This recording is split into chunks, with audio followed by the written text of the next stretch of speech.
Ako ba yung masama kung di ko ipaswipe card ko sa manliligaw ko?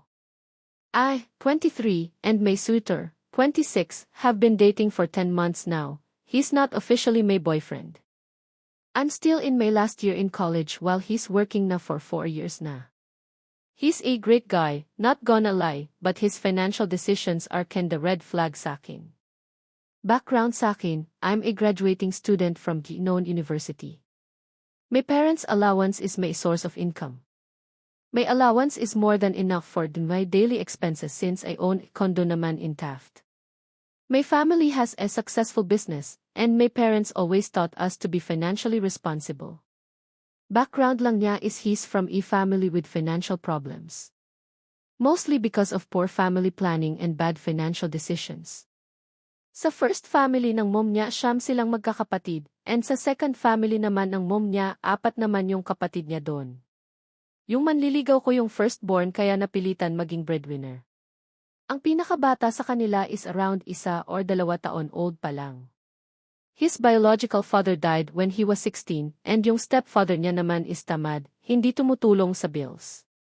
Ang trabaho pala ng nanay niya is recruiter ng mga gustong mag-domestic helper sa ibang bansa.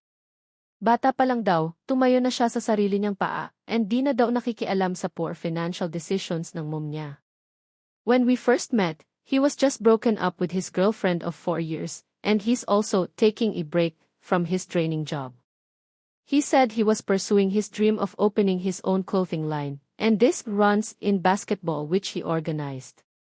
At first, medyo skeptical ako na how can someone take a break from his job with no one supporting him and just his savings to live by. On my end, my dad never took a break from hustling or just take a break. When things get stressful, then again, sa family ko lang ata naka-instill yun. So fast forward, he drained his saving midway ng tea break niya from work. His mom borrowed money sa kanya which is way more than he can lend sa mom niya and left him with little to no money. So he was forced to go back to the workforce as a graphic artist.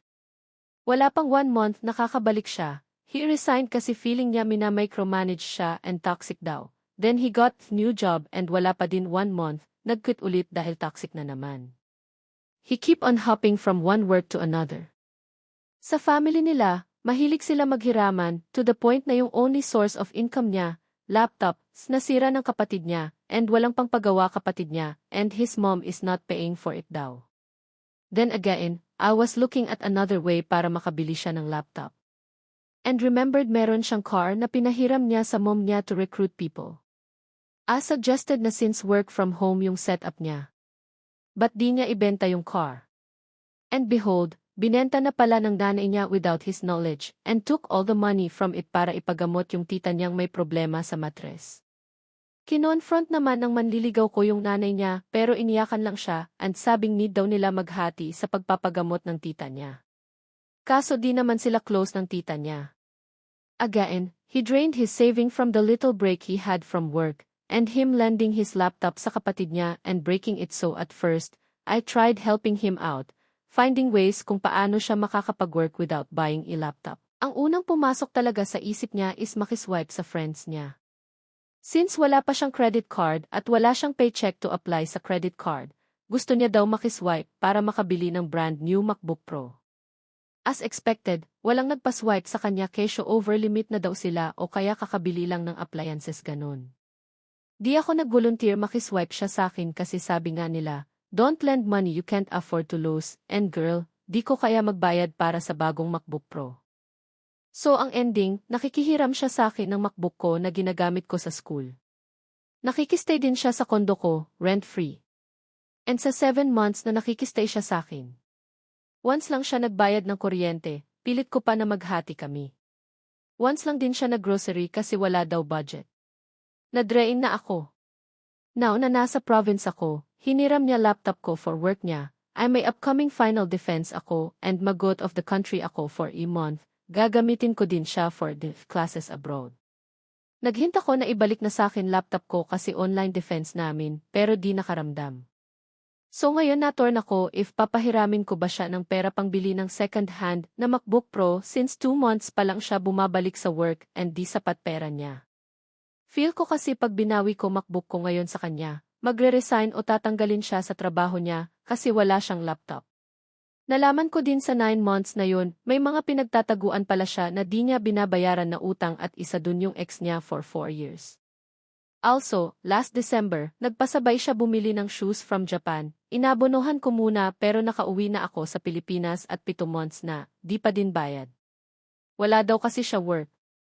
Pero babayadan niya naman daw, pero nakailang promise na siya na babayaran niya sa sweldo, wala pa din. Na-drain na ako kasi sobrang stressful ang buhay niya and bakit parang walang solusyon. Ganon ba talaga kapag galing sa ganong status ng family? Less opportunities.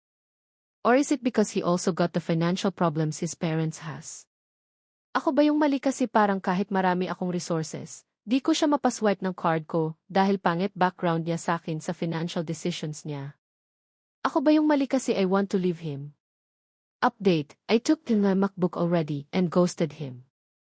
Since I'm in the province, I didn't let him stay sa condo, so I changed in my door locks and informed the guards sa condo. I want to thank you guys for making me realize that enough is enough. Kung nakarelate ka sa storya ng ating bida o kung nagustuhan mo ang ating short story today, maari lamang na paki-like, share and subscribe sa Kwento Filipino TikTok and YouTube para updated kayo sa mga bagong posts. Maraming salamat sa pagsubaybay. Hanggang sa muli!